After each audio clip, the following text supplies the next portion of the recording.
Hey guys, welcome to Keep On Pushing Story, where we share with you real life stories of motivation and inspiration because we really want to inspire you.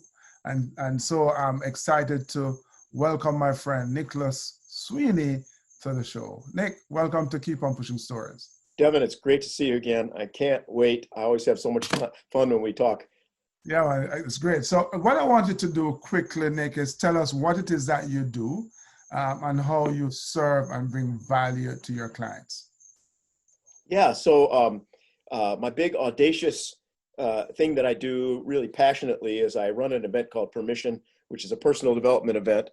It's a 12-hour immersive experience where people really figure out how to dig into their goals and make huge progress. That comes out, as you and I have talked about, of 5 decades of martial arts experience and all the trials and tribulations of life.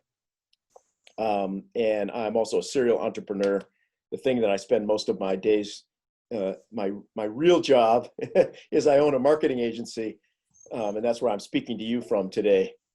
And I'm passionate about that as well because it helps so many people.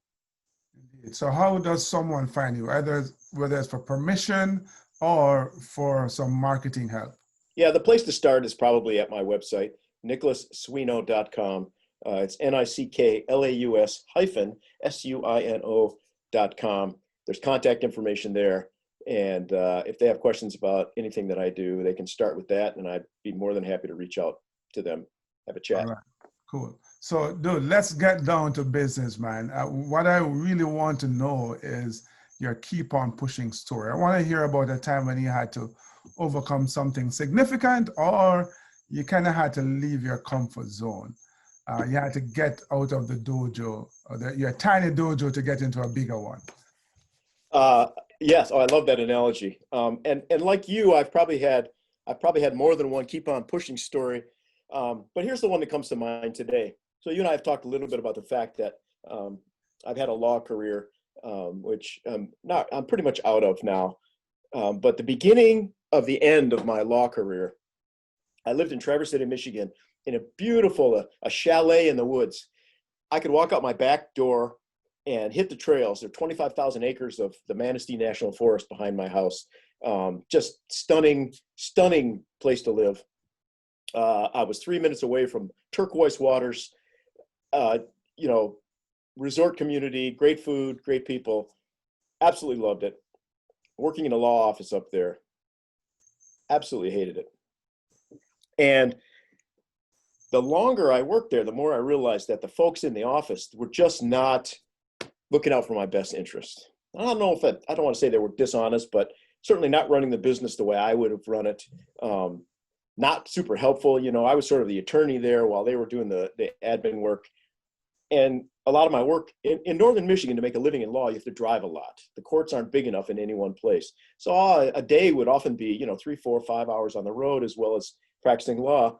So I had a lot of time to think about, whether this was something I wanted to do when I grew up, at age, late 30s, early 40s, or whether I really needed to get out of it. And, not a week would go by where something would happen in the office where, somebody would forget to let me know that I had a hearing that day. So that would go badly. Or, they would report to the headquarters office down here in the Detroit area that something had gone wrong, and naturally, it'd fall to me. And just week after week, it just kept getting worse and worse. And I'd be up there just going, oh my God, I'm living in this amazing place. I got an amazing wife, but I'm miserable. And, the keep on pushing story is, I suppose you could sell your house and quit all of that and just, give it all up in a week. But that's easier said than done. When you're married, you have a mortgage, you have expectations in life, car payments. And so I had to endure that while it went on and on, try to maintain presence and awareness to make sure I was doing a good job practicing law. And by the way, the owners of the bigger company were friends of mine, so I had to balance that as well. And that's when I started turning towards, positive thinking and personal development. I spent a lot of time listening to the big players in that world. But it was probably a probably a 9-month process from the day I woke up saying, yeah, this isn't for me. It's time to move on. I've got to get out, before I could actually step out of that office for the last time, you know, and I threw it all on the line. You know, I had a few dollars in the bank, but, you know, I talked it over with my wife repeatedly. We'd walk in the woods and say, you know, where do we want to be?